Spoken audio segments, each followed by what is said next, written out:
Hello world, I'm so happy to meet you. Once upon a time there were four little rabbits, and their names were Flopsy, Mopsy, Cottontail, and Peter. They lived with their mother in a sandbank underneath the root of a very big fir tree. Now, my dears, said old Mrs. Rabbit one morning, you may go into the fields or down the lane, but don't go into Mr. McGregor's garden. Your father had an accident there. He was put in a pie by Mrs. McGregor.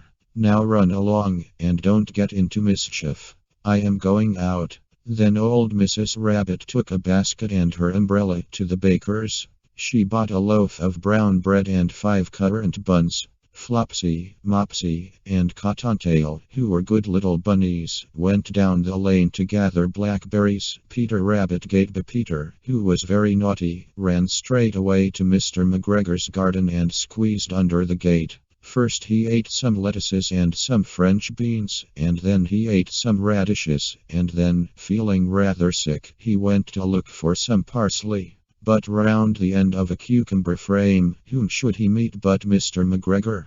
McGregor was on his hands and knees planting out young cabbages, but he jumped up and ran after Peter, waving a rake and calling out, "Stop, thief!" Peter was most dreadfully frightened. He rushed all over the garden, for he had forgotten the way back to the gate. He lost one of his shoes among the cabbages, and the other shoe amongst the potatoes.